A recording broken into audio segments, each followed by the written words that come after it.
All right, now I'm recording. Let me get all my crap up. I'm ready to go. Where are my notes? Okay. Am I on the right? Yep. Okay. Hello. Will you talk for a second? I can't hear you. I'm not hearing it. I hit a button by accident. Oh, there you go. Okay, When I that move makes the me feel mic, better. there's a button that I guess mutes, and so like when I'm moving this thing. You did that at the exact same time that I hit start record, and I was like, I can't. Yeah. I stopped being able to hear. Okay. We're good. All right. Wait, let me get rid of that. Sorry. Closing all of my windows that don't need to be open. All right. Welcome to the Believe Fantasy Football Show. Lindsay Rhodes and Michael Fabiano with you on a busy Tuesday at the end of March. A lot of real world NFL news coming down because of the annual meeting. A ton of rule changes, Fabs. Not all of them will affect us in fantasy, but man, I don't remember the NFL passing this many changes to the rules at one time. I mean, usually it's like there's one big thing. And we talk about that. I feel like there's like 6 different things that we're going to have to adjust to. Right. So first off, the tackling situation, and a lot of Hip people drop. and players. And listen, I never played football. I'm Mhm. 5'8". I'm not going to give you my weight because I need to lose like 10 pounds. But Okay.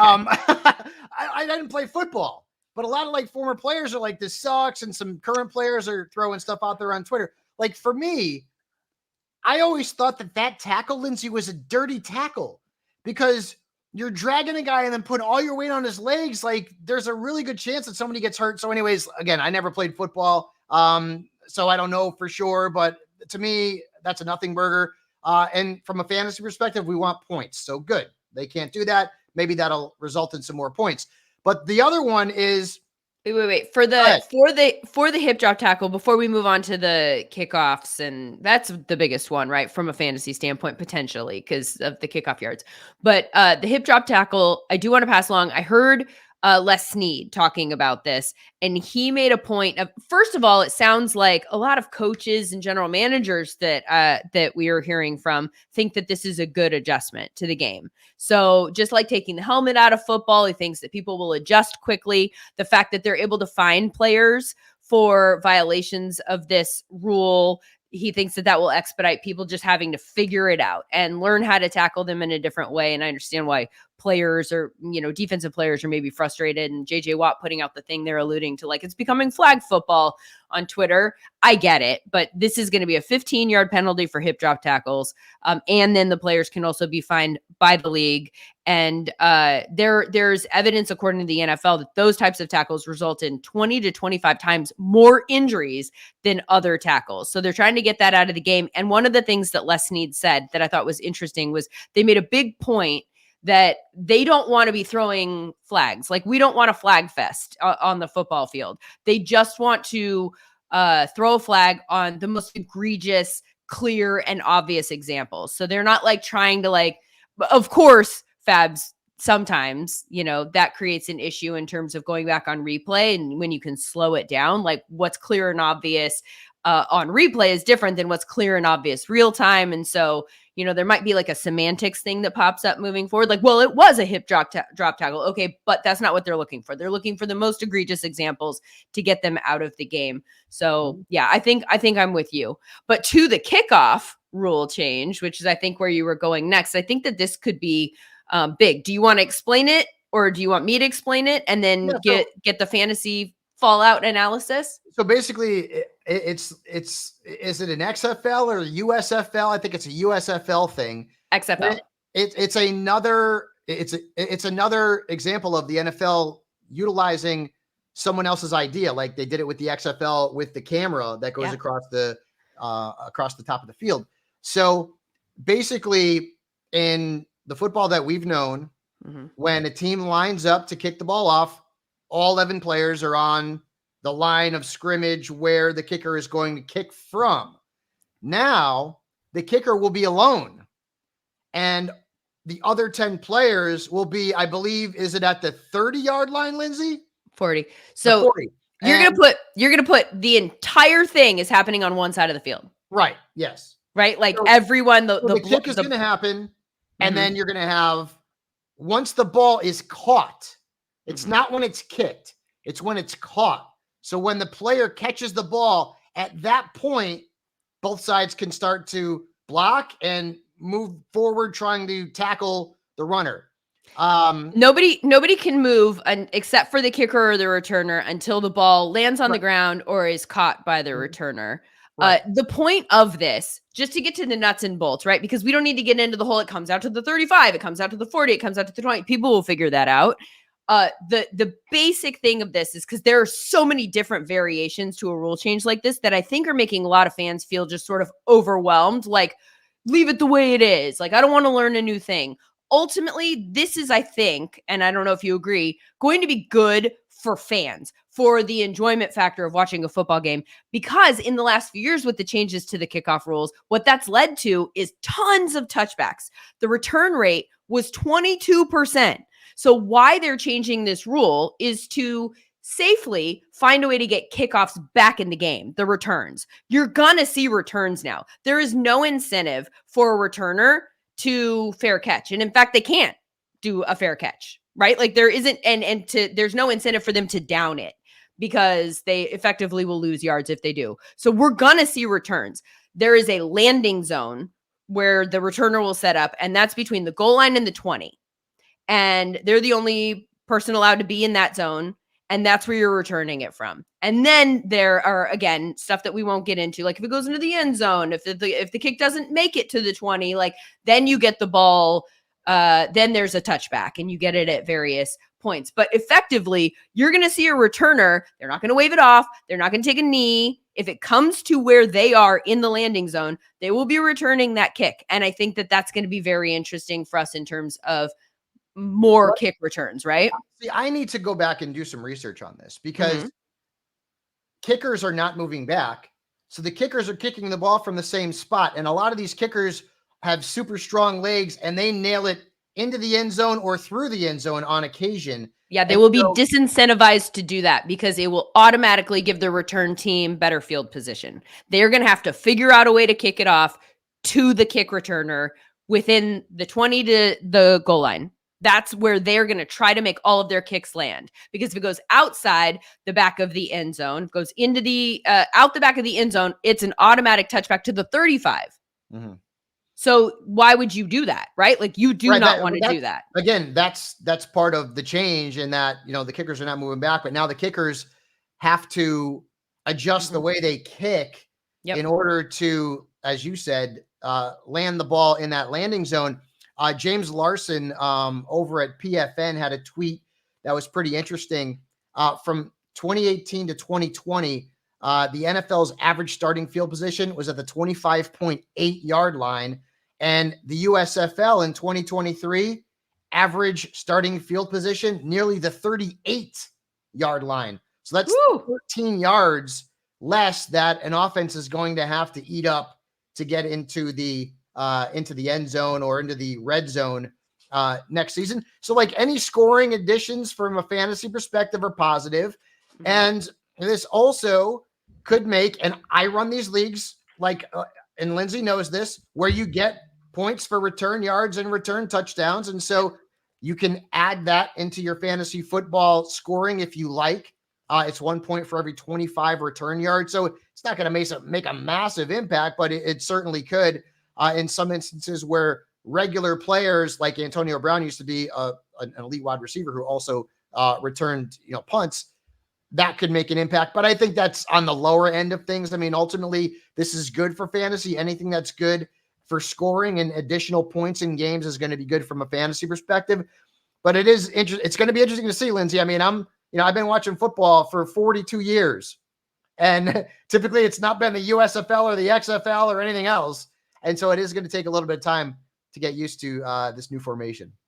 Yep. I think in terms of like small adjustments from a fantasy standpoint, those players, like you said, that are kickoff return specialists, or kick returners, not specialists, I guess, because they're not valuable to us in fantasy. But if you're a wide receiver who also does kick returns, that kind of thing, then you have maybe a little bit more value than you would have had last year when they're just fair catching constantly, Right. With the threat of a kick return coming here or there. Maybe the fact that the offense, if you're getting the ball in better field position consistently, maybe that leads to a slight increase in touchdowns. Maybe that, I mean, it would lead to fewer yards, I suppose, right? Like maybe it's one less catch. So we'll have to figure out how that affects the overall numbers. But overall, from a real world football standpoint, I think that this is a good development, and they found a way. Yeah. It'll be weird though, that the only part that I have questions about is the inability for the players on the line to not move. Like, how do you regulate that? You know, because when you're down in a stance, that's one thing. Like, is it you're just not allowed to move off the line? Are you like what? That's my. I mean, yeah. I'm sure some guys are going to get called for a penalty for maybe excessive movement, right before the ball is received, by the player, or as you said, lands on the ground. But I guess I believe they are only implementing this for the first year and then see how it goes, and then you kind of go from there. I don't mind it at all. I'm fine with it. I think it's going to be pretty interesting. Just we'll take some time to get used to. That's all. And the kickers, the poor kickers, we already poo-poo the poor kickers. Now they're going to be all alone way back where. Now here's the funny thing, Lindsay. Imagine if somebody breaks one, and you said that the players now line up at the 40-yard line. Imagine if somebody breaks one and it's only the kicker back there to make the tackle. That will be comedy if that happens, and I'm sure it will. It's the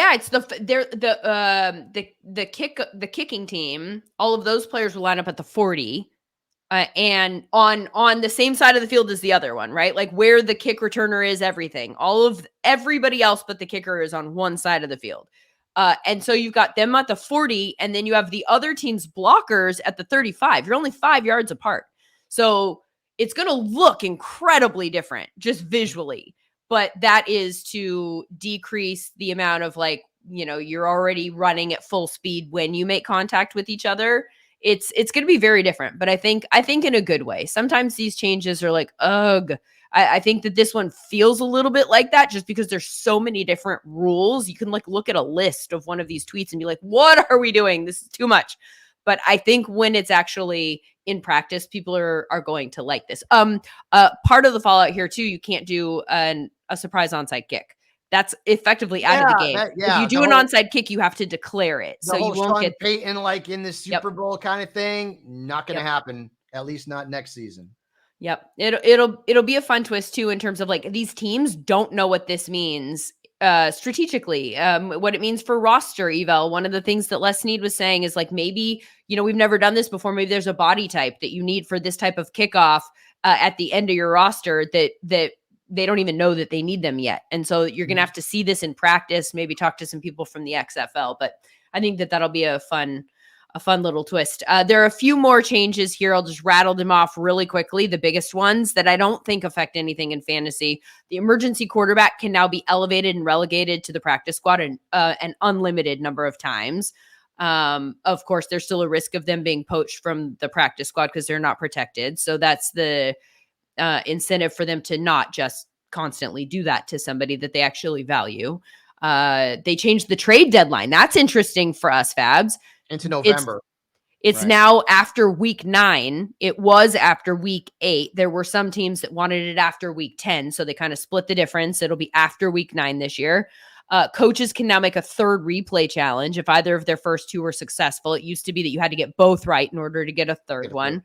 Replay rules have changed to allow for a review or overturn calls about a quarterback being down or out of bounds and whether the game clock expired before a snap.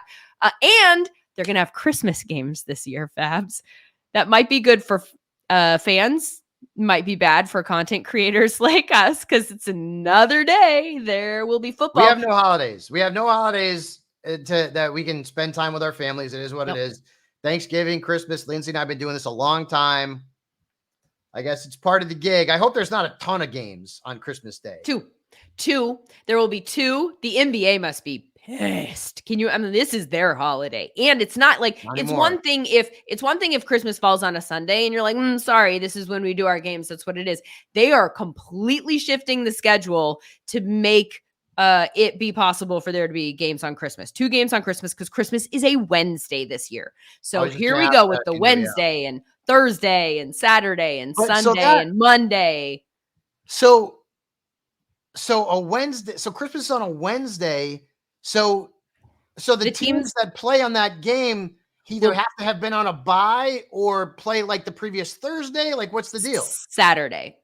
They're going to make Saturday games to make it like they're shifting the entire schedule to make this possible. Wait. They're going to play on a Saturday. Saturday games the weekend before Christmas. Yeah. And then a team that plays on Saturday is going to have to play on a Wednesday. Yeah. It's just like Sunday and a Thursday. No, I get it. It's weird. Am I wrong? You're right. That does sound like Sunday a lot. To Thursday, Saturday to Wednesday. But still, I mean, stop with the oversaturation. Give me a freaking holiday where I can spend time with my family, for Christ's sake. Oh, I just swore. And it's Christmas, and I'm sorry. Oh, wow. Of all the holidays to swear about in that manner. And it's Easter this Sunday, too. And I got to go to church now and beg for forgiveness. But, I love pro football. You know that. Everybody knows that. But don't oversaturate it. I mean, geez Louise, part of the excitement of the NFL and pro football is that, it's not all year round. It's not 162 games or even 82 games. And the Hall of Fame game is August 1st this year. Typically, isn't it the second week of August? So maybe it's a little bit early. I think it's the Bears and the Texans. It's August 1st. And Devin Hester will be going into the Hall of Fame, and it feels kind of appropriate because that'll be the first time that we see this new kickoff rule implemented at that Hall of Fame game, and he will, of course, be on site. Yeah, maybe they can have him return one in the gold jacket. It's a ceremonial first kick return. Yeah, why not? There we go. I like it. Instead of a ceremonial first pitch, like before the game, have him break in this new rule. I like that idea. Did you ever wear Michael Irvin's gold jacket when we were at NFL Network? No. Okay. No, I didn't. So when I did an event at the Hall of Fame, Chris Dolman, God rest his soul, let me wear his jacket. And there's a funny picture that I have. Oh, God. Number one, the jacket's beautiful. This thing is huge. It goes down to my knees. Yeah. It's bananas. But yeah, so I have, and actually, I think I might have worn Irv's too, or at least asked him to wear it. I don't know. I can't remember. I remember I think it was like the first year or the second year that I worked at NFL Network, our offices were, remember on the stage side, they had our offices there and we shared offices. And so, we're all there at different times. And so my office was shared with Michael Irvin and some other people. But I remember sitting there writing all my scripts to do like late night news. And I'd be in my office and there's Michael Irvin's Hall of Fame jacket just like hanging up right next to me. And I was like, this is my life. This is such a weird, funny thing. I'm just going to get creepy. No, don't. No, I didn't. And by the way, I let that go. When you asked me if I had put that on, I was like, no, I am not touching that. Oh my God. You did. I could tell you did. You totally did. You closed the door and you wore Irv's coat and you danced around. Yeah. And you maybe played a little bit of like the NFL Films music. I guarantee you did. It's too much of a temptation not to do that. I love Irv.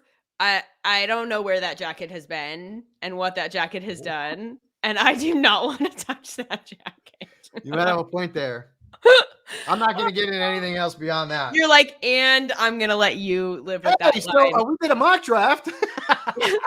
So before we get to what we're going to do today on the show, which I should have started the show by letting you know is coming, we're going to review our mock draft from last week. We had a blast. It was 4 of us. We did a 12-team mock draft. Each of us drafted 3 teams with the idea of getting some different strategies in so you could see the different builds and what would be available. We're going to analyze that. We're going to figure out what we think went well for the various builds, what didn't go well, what's left, what didn't get drafted, and where you can still find value in those later rounds.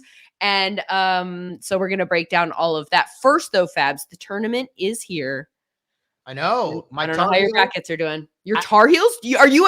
Don't tell me. I am. Don't even tell. You should not add this to the list of your front-running teams. There was no adding. I will say this. In terms of college basketball, I am 100% a bandwagon fan right now. Only college basketball. Right now, I was big time into college basketball up until probably like my 30s, where I watched all the North Carolina games. My first game experience from college basketball was North Carolina, Georgetown. You remember? I don't know if you remember that. You go back that far. Michael Jordan, Sam Perkins, James Worthy were on the team. That was the game where and I can't remember the player's name from Georgetown, threw the ball to James Worthy accidentally. It was like a 63-62, and I fell in love with Michael Jordan.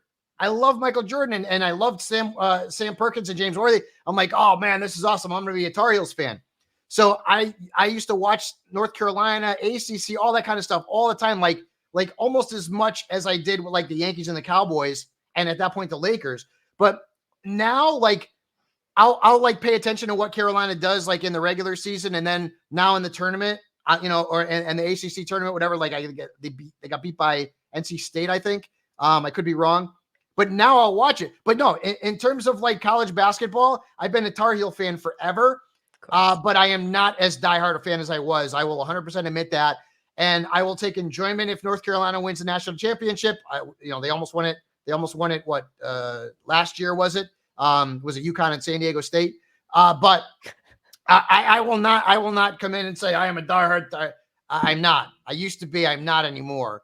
But yes, I have been a Tar Heels fan. And you know what, too, Linz? If I was to be a bandwagon jumper, it would be more of like Duke, right? Because Duke has had a lot of success in college basketball. I'd be like a Detroit Red Wings fan. I don't like hockey. Or like a Montreal Canadiens, or like the New York Rangers, because they were winning they won like 4 Stanley Cups. But you don't have a hockey team, so it doesn't count. You would have been the Hartford Whalers, and then they left Connecticut, and I'm like, I'm out. I don't really get in hockey. But all right, back to our draft. But back to the tournament. Some of our conversations about my fandom. Yes, I have a type. And it is what it is. Yeah. I love the Cowboys. I loved them since 81, 82. But the Cowboys have sucked since 95. All right. I love the Yankees. My whole entire family's paisans, and we're almost all Yankee fans. So whatever. And they didn't do crap in the 80s for the most part. At least not in the middle to the later part of the 80s. Yes, Lakers. I fell in love with Magic Johnson. My first NBA game ever was watching Magic play against the Sixers in the finals when Kareem was hurt. Magic had to play center. Fell in love with Magic Johnson. Carolina, I just gave it to you. It is. Listen, it is what it is. It is what it is. That's who I am. And that's since I'm 8. Go ahead. Continue. Bet Online is your bracket headquarters for this season, with the best bracket contest out there, and odds, lines, and info on every game and every round right up until the national championship. You can access the most up-to-the-minute wagering information anytime from your desktop or your mobile devices, and even track your bracket real time all the way through the tournament. Head to Bet Online today and get in on all the action. Remember to use the promo code BELIEVE, BLEAV, for your 50% welcome bonus on your first deposit. Bet Online, the game starts here. Okay, Fabs, our mock draft that we did last week, hopefully listeners had a chance to listen to that mock draft and hear kind of the thoughts and strategies as they were happening in real time. We had fun with James Rode Rodriguez and Toss, who is our producer. He participated in that also. We were each able to, the 4 of us, walk with 3 different teams. When you go back and you look at the 12 teams, and it was only 5 rounds, right? For time purposes, we weren't able to do anything more than that. But this gives you an idea of how you're starting your builds. Was there a team that you thought, this is the one that I like the best? First off, I said Rangers. I meant Islanders. That was the team that had won the 4 Stanley Cups. I'm OCD. I don't like making mistakes. But by the way, before we get into it, Bob Harris, butt hurt that he didn't get invited to this. He's an old man, but he was butthurt. Bob, you're always invited. I apologize that Fabs didn't extend that invitation. Because I said Toss can do it. I want to so we'll get Bob Harris on the show. We love Bob Harris. He's old. He's probably eating cream of wheat right now, but we love him. I will say this. the team that was the most interesting, I'm not just saying this because it's a team that I drafted, but the fact that I got James Cook in round 5 shows you, and this is a 12-team league, that good running backs are going to be available beyond the top 36 and maybe in some cases beyond round 4. And so it's a different world that we're living in from a fantasy perspective. I mean, I've had to unlearn what I've learned, and Lindsay has too. A lot of us have. Yoda. So the fact that I got CeeDee Lamb, and I know Devontae Adams is on the downside of his career, but he still is a wide receiver too. I'll take him. Ayuk and Waddle, I got those 4 dudes. So if I'm starting 3 wide receivers in a PPR league and a flex, and they're all wide receivers, holy cow, that's pretty good. And then I get James Cook as my running back 1. That to me is very telling, and everyone in this draft is certainly knowledgeable when it comes to fantasy football. So it's not like I'm playing with a bunch of ham and eggers.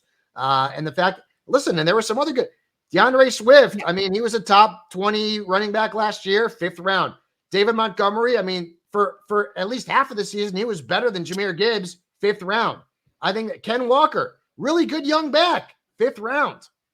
Fabs, let me read to you the names of the running backs that had not been drafted yet through 5 rounds, because some of the comments that people, and by the way, when I post any of these things on social media, I love it when people weigh in with their thoughts about the different builds, which ones they like the most, if they have questions about why did you do this rather than this. I love that kind of ability to have conversations with the people who are listening and following along, because this is why we're doing the mock draft. So it feels really valuable to me. But I did get question specifically about my 2nd round pick, which was in the 2-hole, which was I took Drake London, who I think will have an increased fantasy value next year with Kirk Cousins throwing him the ball. They asked why I didn't take a running back in that position. They said that I should have grabbed an elite running back in one of the first 2 rounds, to which I followed up with, which elite running back would you have taken second? And which elite running back do you think you would have preferred to grab at 23? And one of the names that this person threw back at me, there was a list of 3 running backs that they had their eye on for the 2nd round pick. And one of them was Najee Harris, who has not even been drafted through. Right. But I think what they're thinking, giving the benefit of the doubt here, and I think that they're onto something, is that Pittsburgh is clearly going to run the ball next year. Everyone thinks that that's going to be their new approach. And so you feel like Najee and Jalen are both going to get a bump of some sorts. I agree with you that it doesn't bump him up into that range. And we don't know which of those 2 will be prioritized. And there will still be a split between the 2. And we don't know what it looks like. So there's too many unknowns there for me to move Najee up into that range. But my point is, if you like Najee, then this is why this exercise is valuable, because now you know that you can wait on him. You don't have to grab him at the end of the 2nd round. He didn't even get grabbed by any of us in the 3rd or the 4th or the 5th. He is still available. And by the way, he wouldn't even be the next running back that I would take after the 5 rounds, because all of these names are still available and you can put them in whatever order you think that they should be put in. But Nick Chubb is still available. James Conner is still available. Raheem Mostert is still available. You talk about running backs who had success last year. Ramondre Stevenson. Tony Pollard, Javonte Williams, Brian Robinson Jr., Zach Moss, now in a starting role in Cincinnati. Both of the Pittsburgh running backs are still available. Zamir White, who looks like he will be a starter and get a lot of reps there in Las Vegas. I almost said Oakland. Holy heck. But there are a lot of good running backs back, which is, again, one of the reasons that we do these mock drafts, to see if I wait on running back, who's available to me. Well, there are lots of names there that I'm good taking in the 6th round or 7th round or whatever to build my running backs out. And then obviously, if you wait, because all of those names have questions attached to them in some way, shape, or form.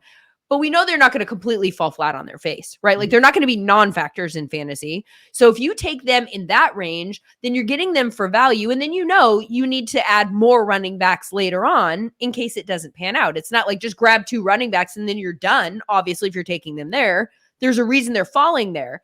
But you can get them there. And then they might have, RB1 upside.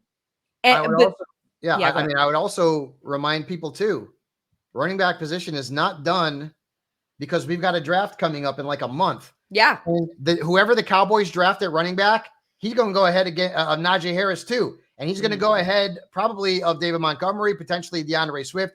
I don't know who it's going to be. If is it Trey Benson? I'm not sure. Jonathan Brooks, who's coming off the ACL, but that's going to factor into things too. And there's other teams. The Giants need a running back. Don't give me Devin Singletary. Okay, he's good, but he's not going to be their guy for the next few years.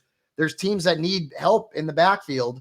And so that's going to deepen the position and push some of these guys who got drafted in the 5th round here, maybe even down in even further. I don't think it'll happen like a Ken Walker. I think Swift and Montgomery probably still going to be, ballpark. But some of these guys are going to get moved down because running backs are going to move up, right? I mean, what about the Chargers? What if they draft Blake Corum? Hello, right? I mean, with the Michigan connection and Jim Harbaugh, is he not going to be drafted in the top 5 rounds? Like, yeah, he probably will be. So keep that in mind. Running back, it's not that it's deep. I wouldn't say deep. Quarterback is deep.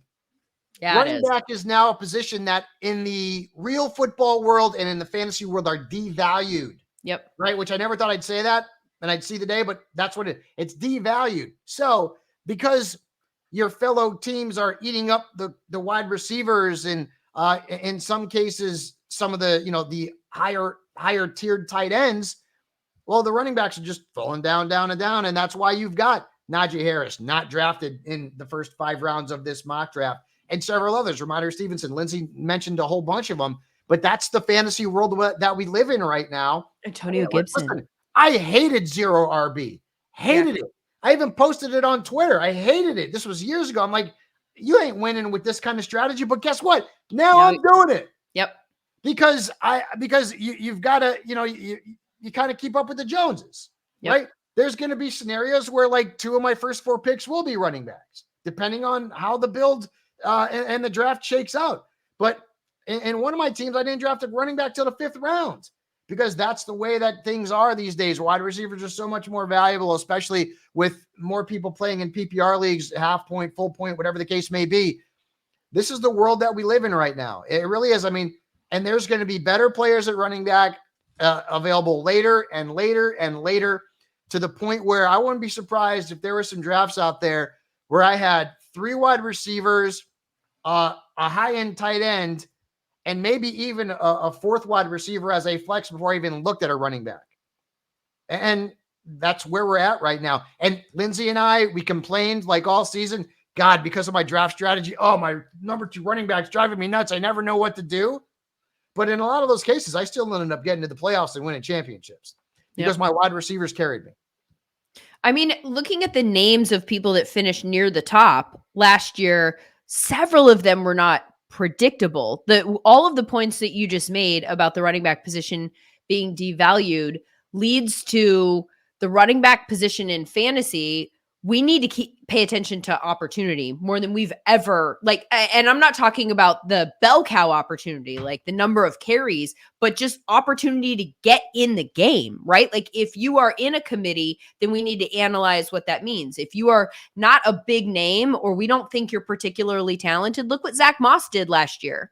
We had a sample size of Zach Moss, but then he was put in the game and had an opportunity to play. And the fantasy production was there as a result. We need to be looking out for those types of situations more than we ever have before at running back. And so there are a lot of people that we're going to value, and not like, in the 1st or 2nd round. I'm not talking about that, but people that will have fantasy value that they're not even on our radar yet. We have to wait until after the draft, see how the rooms shake out, and then figure out who's going to have the opportunity to touch the ball, and then change our rankings at that position accordingly. And think about, some players at running back that maybe we're just not high enough on. I mean, it's only, March 26th. But like Nick Chubb's coming back. Nick Chubb is an elite runner, but how much of his speed and burst got left on the operating room table? We don't know. Maybe he's going to be awesome. Maybe, Nick Chubb is the next Adrian Peterson. He's going to come out and just go nuts, or we have no idea. Tony Pollard, I know he wasn't great last year, but he was a top 14 running back. He didn't get picked in the first 5 rounds in this draft. And I don't love the landing spot, but again, we're only prognosticating and predicting based on the talent around him and what we know. And sometimes we're not right. I mean, no one saw Kyron Williams coming. You know, he blindsided everybody, last season. And then you go down the list. Brian Robinson Jr., right? Austin Eckler is going to be in the mix. Who's going to be the guy there that you want to draft first or second among the Commanders running backs? Maybe one of those guys ends up popping, right? We're just not sure. If the Chargers don't draft a high impact running back, Gus Edwards, for crying out loud, and that offense with Greg Roman calling the shots, like, he's the perfect fit for that kind of. So there's still a lot that needs to be decided and deciphered, and that will happen in the next month plus as we get closer and closer into the NFL draft. But I mean, Lindsay's right. Like, listen, running back is a position that now, while it's being devalued, there's going to be more and more opportunities for players to earn volume. And that's what you're going to be looking at, is these players who potentially have a chance to earn volume. You mentioned Zach Moss. That guy's got one of the best opportunities out there of any running back, new team or not. If he can gain and eat up a good chunk of the volume that Joe Mixon had earned over the last few years in Cincinnati in that offense, if that does not become like a 60-40 with Chase Brown, Zach Moss could be a great bargain in drafts. Yeah, Zach Moss was, if you're new to the show or listening to Fabs and me, or just me in this case, Zach was like my favorite free agent at the running back position, because I thought a smart team is going to see what he did with Indy last year and know they can get him on the cheap and plug him in and build their team that way. And of course, the Cincinnati Bengals, who have made a ton of smart moves in that department, did just that. I think that he will also be a value in fantasy. He's like the perfect example of what's happening at the running back position right now. Let's talk about the quarterback position, a position that certainly has not been devalued in the real world, but from a fantasy standpoint is one that both you and I think that you can wait on this year. And we've kind of gone back and forth on that strategy. Usually we are wait on quarterback people. Last year, I think we kind of pivoted off of that and said, go get one of these guys that can consistently give you 20 plus points. At the end of the day, there are too many guys who you can plug into your fantasy lineup and be fine for you to use an early round pick on them. There were 4 quarterbacks that came off the board in this draft in the 3rd and the 4th round. That was Josh Allen and Jalen Hurts, who went in the 3rd round. Then it was Patrick Mahomes and Lamar Jackson in the 4th round. And those are the only quarterbacks that came off in the first 5 rounds, which means that we still have access to, and I think that these first couple names would probably come off the board in the 6th round if we'd continued this draft. CJ Stroud, Dak, Anthony Richardson. You still have Burrow. You still have Jordan Love, who is a name that I'm circling and focusing on for fantasy drafts. This is a late round guy that I'm literally going to highlight on my board and try and target to get in those later rounds. You've got Brock Purdy, you've got Kyler Murray, you've got Kirk Cousins, you've got Justin Herbert. Tons. Think about the quarterbacks who were in the top 12 last year. Okay. Allen, Hurts. Okay. They should be. They both had 15 rushing touchdowns, for crying out loud. Dak, nobody had Dak picked highly because of all the interceptions the year before. Jordan Love was a late round flyer pick. Brock Purdy was a late round flyer pick, or not even drafted. Jared Goff, as good as he was the year before, remember, good at home, bad on the road, still finished QB7 ahead of Mahomes last season. CJ Stroud, late round flyer at best. Baker Mayfield, not drafted probably in most leagues. Tua Tagovailoa was a bit of a disappointment. So is Trevor Lawrence. Tua, I didn't even say players Tua on that list that were not that were not drafted highly that finished in the top 12. And oh, by the way, I didn't even mention Justin Herbert because he wasn't all that good last season, and I got concerns about him in 2024 as well. Yeah. So, well, we don't know who he's throwing the ball to. Justin Herbert's going to get drafted as a QB2 if things don't change drastically, Linz. Right? I mean, think about it. If the Chargers get Marvin Harrison Jr. somehow, okay, well, I like that. If you get Odunze or if you get Neighbors, okay, I like that too. But is that going to vault him back into the top 12? I mean, maybe not. Maybe not. Again, this is going to be fascinating to me.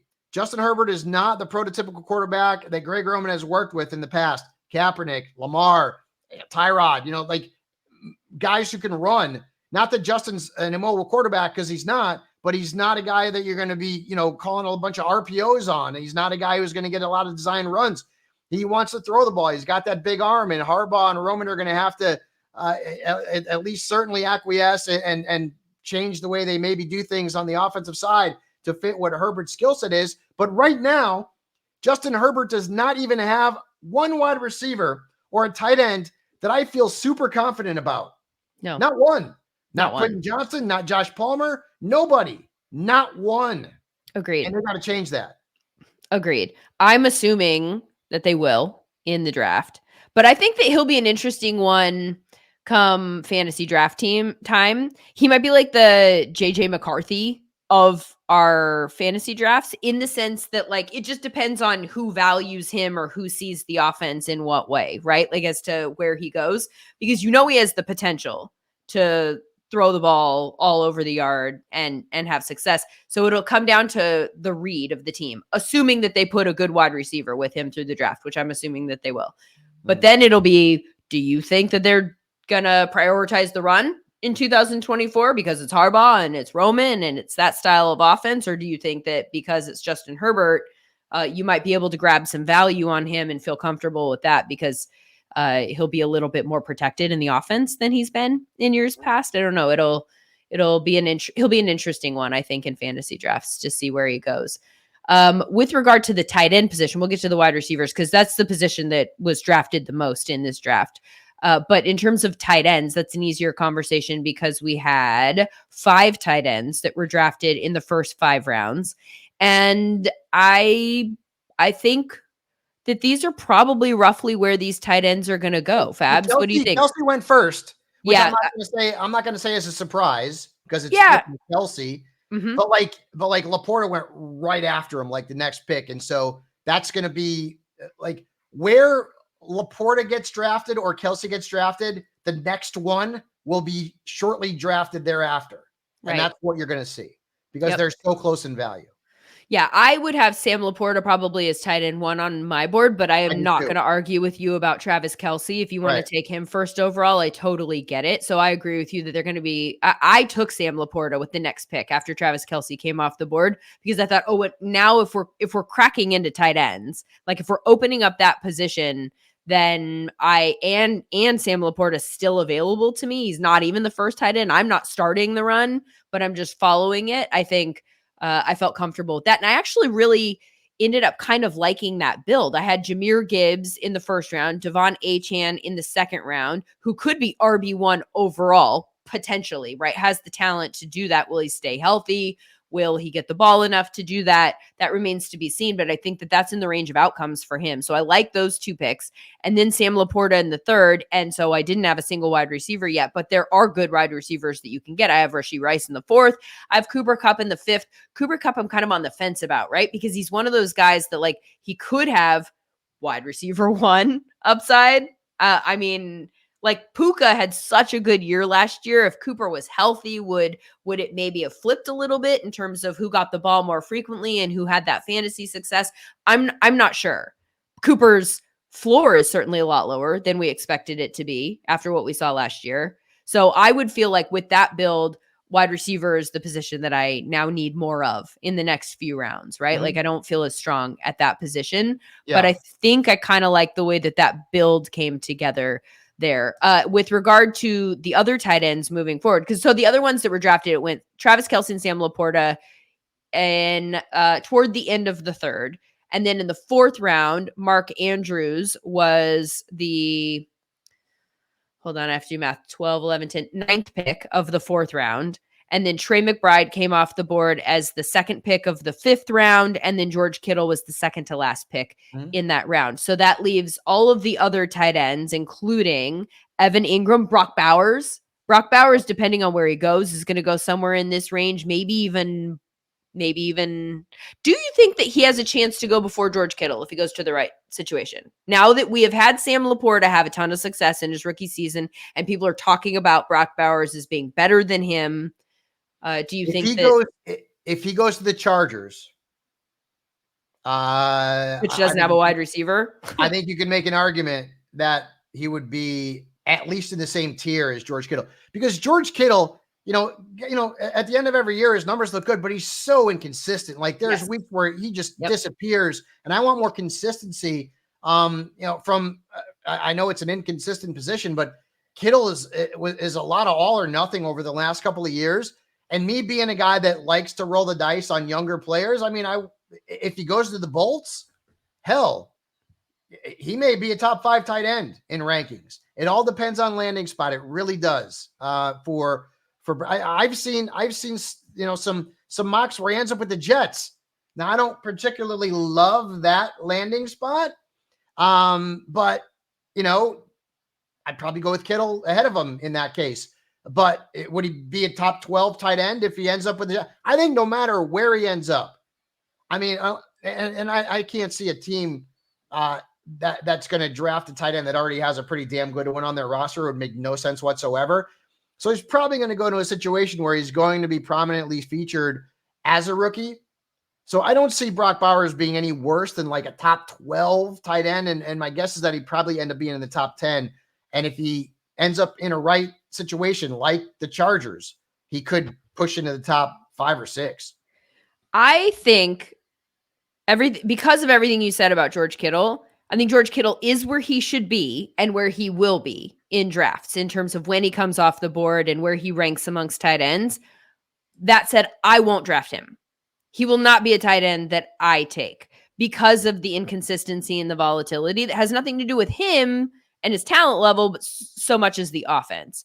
I don't want a tight end where I can't predict their performance on a week-to-week basis. And at the end of the season, he'll have a lot of points and he'll be one of the top tight ends, but it's going to be so volatile. And I would rather kind of know what I'm getting on a week-to-week basis and be able to plug that guy in, or know that I'm getting volatility and chase a guy that I'm drafting later in the draft and just plugging and playing based on matchup.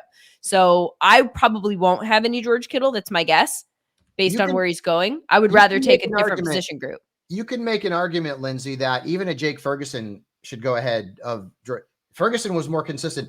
I'm looking at Kittle's numbers from last season. Okay. Mm-hmm. These were his per game totals: 4.9 points, 6 points, 16, 1.9. 3 of his first 4 games, he sucked. Then he had 27.7. He blew up in a game against my beloved Dallas Cowboys. Then he had 1 point the following week. Then he had a 4-week stretch where he was awesome. And then he had 2 kind of stinkers, and he finished the season scoring fewer than 8 points in 2 of his last 4. Yep. But that's George Kittle is like, he's just like this roller coaster ride. And so a guy like Bowers, if he ends up on the right team, could be more consistent.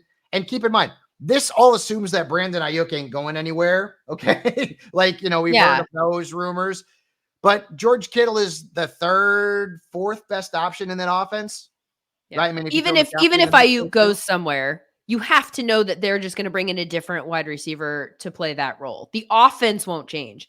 It's an offensive thing. It's not just because, there's so many mouths to feed. There are mouths that are fed in that offense that also happen to be talented, but it's a product of the offense. It's a product of what Shanahan wants to do. So even if Ayuk is traded, they'll just bring in a different wide receiver, and that wide receiver will get those targets and probably have success, honestly.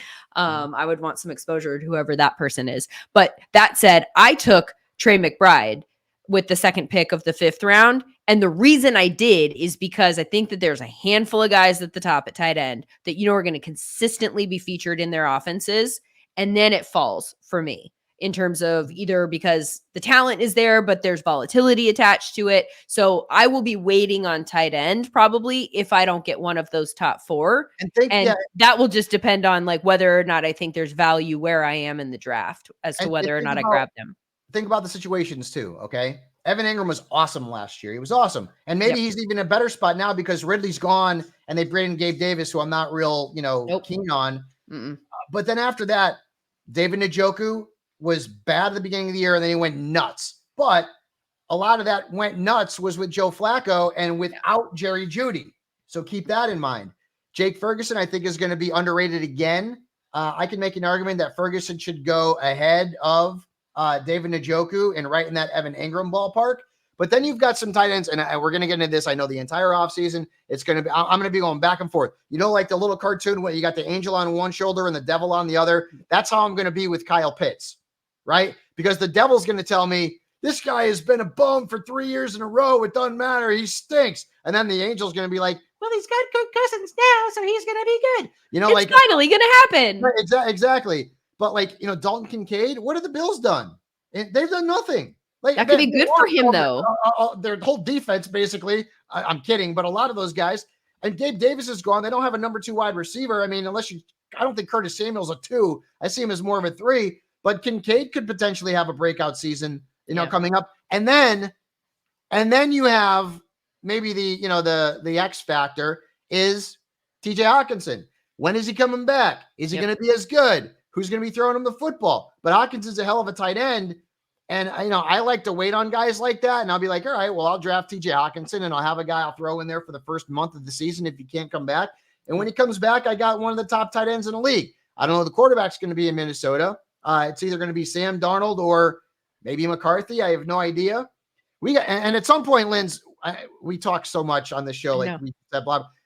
I want to do a deep dive into JJ McCarthy. I'm going to watch a lot of his stuff on YouTube because like every single year without fail, there is a quarterback that everyone starts going crazy on, right? Like a couple of years ago, it was like Mac Jones.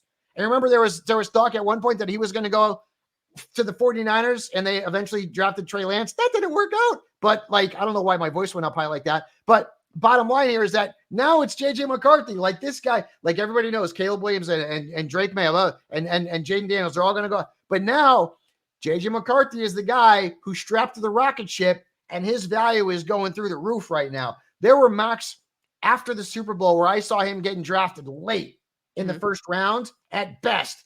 Now you have mocks where he's a top 6 pick. That's going to be an interesting conversation. And whoever ends up in Minnesota, that is going to have big time fantasy implications because of the stars they have in that offense. Absolutely. At wide receiver, which was our most drafted position, as is the case in just about every fantasy draft in these early rounds and pretty much throughout. There were a lot of wide receivers drafted. Just to give you an idea of where we left off here, I'm going to read you the names of the wide receivers that were drafted in the 5th round. So these were the last ones taken: Amari Cooper, Tank Dell, Jaden Reed, Rome Odunze, instead of Malik Neighbors, who is still available, Cooper Kupp, and Terry McLaurin. So the names that are still available at wide receiver that probably would have been in some order the next guys to come off the board. We're looking at T. Higgins, Christian Kirk, Deontay Johnson, Zay Flowers, Jordan Addison, Cortland Sutton, Malik Neighbors, of course. So that's roughly the range. Crazy. I think it's crazy that Christian Kirk didn't get drafted. Yes, I agree. I think that's nutsy. Yes. Because Christian Kirk 2 years ago, as the guy, was awesome in fantasy. Last year, I get it, Calvin Ridley. Gabe Davis is not going to make the same impact as Calvin Ridley. He's just not. No, at least not in my humble opinion. I don't say Christian Kirk is now the number 1 guy there in Jacksonville again. And the fact that he's going outside of the top 5 rounds in this mock is crazy. Like I would have taken him ahead of Jaden Reed. I would have taken him ahead of Odunze. Hell, I mean, I may have taken him, right after Kupp here. I would have definitely taken him over McLaurin. So I was surprised that he didn't get picked. I mean, when I was up at the end of round 5 with my 3rd team, I already had 3 wide receivers. I didn't need to add a 4th at that point, so I took Kittle. But if Kirk didn't go at the turn because Toss took McLaurin, I would have taken him right there. Like that. Yeah. To me, that's crazy. Christian Kirk's a good wide receiver who's got a great rapport with Trevor Lawrence, and he is now the number 1 option in that passing game. Yeah, I was just thinking, so you would have taken him there because you were the 11th. You were the 11th team. I was the 10th team. So you wouldn't have let him come back to me. I would have to go back and see what running backs are available because at that point I only had Etienne. Oh, it would have been really hard for me to pass up on Christian Kirk as like a flex there. And then I'd have A.J. Brown, DJ Moore, Chris Olave, and then Kirk. Giddy up, man. I mean, that'd been pretty good. Even if I had waited on running back, right, Lindsay? Like, who's to say that I couldn't have gotten, say, I don't know, Najee Harris at the end of round 6 or Aaron Jones. Well, Aaron Jones was drafted. You drafted him way too high. Remember that? I was like, I don't like him. I don't think so. I don't think so. I think he's going to be the main guy in Minnesota. It was still out there. Stevenson was still out there. Zamir White, maybe I could have got him too. But obviously, hindsight's 2020. But let me ask you this quick question. Let him go, Christian Kirk. So, because this is a perfect scenario, you being in need of a running back there. if we'd continued this draft, the running backs, which running back do you think you would value the most out of these names? Chubb, James Conner, Mostert, Pollard, Javonte, Brian Robinson, Zach Moss, both of the Steelers, Zamir White. See, probably James Conner, and that would have made me want Christian Kirk even more because all those guys have question marks, all of them. And the Zamir White, listen, I like Zach Moss. He's still got question marks. Like, is Chase Brown going to be the Eckler in that offense? Like, I don't know, right? So the bottom line is that I probably would have went with Kirk and said, you know what, that my next 2 picks after that, Lindsay, would have been running backs. And so I would have gotten 3 running backs. I would have already had ETN. And then when I went 2 running backs round 8 and round 9, where I would have, had just 2 picks and 4 because I was near the turn. And I think I would have been all right. But Kirk would have been hard to pass on if we had gone 6 rounds, 7 into the 6th round, because, dude, he belongs in the first 5 rounds. Yep, I totally agree. This is why I wanted to do a mock draft. I think that this is such a productive discussion just in terms of trying to get a feel for the lay of the land. And let's do another one after the NFL draft at the end of April. No so question. After the draft is in place, then we'll do a couple of shows where we just evaluate where people went. And then let's knock out another mock draft maybe at the beginning of May so that we can do this exercise again, maybe like once a month or something like that. We can knock out I also think we should do, and maybe we get Bob Harrison on this one so he's not crying on my cell phone. And we should do a draft of the first round of the NFL draft, the actual NFL draft, but only offensive players, no defenders. You could draft an offensive lineman too. You could draft an offensive, because some teams need an offensive lineman to help the value of a quarterback or a running back. Okay. I think that would be fun. First round, 32 picks, all offensive players, no defenders, offensive linemen included where needed. And I think that would be a hell of a lot of fun to do that. And are we trading or no? No, just don't get crazy. Okay. No, don't get crazy, because that'll just complicate. Just as they stand, which position available would upgrade? Yeah, we'll do that in April at some point. I think that would be a lot of fun. We'll get Bob in. We'll maybe get somebody else in. You know who I'd like to get in here? Who? His schedule is going to be crazy though, but maybe after WrestleMania. Are you going to say this again? Rollins in here because he is a big Bears guy, and they have the first pick, and they have another pick in the top 10, and I kind of want to get him in there as the Bears GM. So I will work on getting Seth on the show next month to represent Chicago. Awesome. And now you've put it out there, so all you can do is fail. Like, it's now an expected. After WrestleMania, he'll be fine. Because WrestleMania right now, they're getting into the WrestleMania thing. WrestleMania is the first Sunday and Saturday of April. So it'd be the weekend after Easter. Yep. After that, I think I'd get him. I think I could get him. In fact, his wife, Becky Lynch, is doing a book signing in New York City today. And a couple of my friends are going to be there. And she is promoting her new book. Make sure you check that out. Becky is a wonderful person. I love her. I love Colby, Seth, really great people, and make sure you go out there and support them. This is a big thing for Becky. So happy to see her book do well. I think it will. Well, Seth loves you, I know. So I have faith that you're going to be able to pull that off, and that'll I'll be fun. I'll get him. Maybe I'll get Mizanin too. I'll try to get Mizanin in here as well. But the Browns, love it. Yep. Yeah. All the mock drafts. I'm here for it. I could mock draft all day long. This is good times. All right. So thank you so much for listening to today's show, which of course you can watch on YouTube. You can download on the Apple podcast platform, Spotify, wherever you get your podcasts. The show is available. Please go ahead and subscribe if you enjoyed today's episode. So that next week's or Thursday's episode, sorry, I'm skipping ahead to next week. We have Thursday coming up.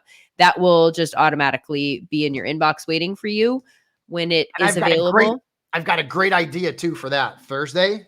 Okay. Fantasy Easter eggs. Oh, come on, Rhodes. That's a good one. That's a good one. All right. I'll get to work on that right now. Some bunny ears too. But no. All right. Sorry. Whatever works. Thank you for listening to the Believe Fantasy Football Show presented by Bet Online. For Fabs, I'm Lindsay. We'll see you again on Thursday.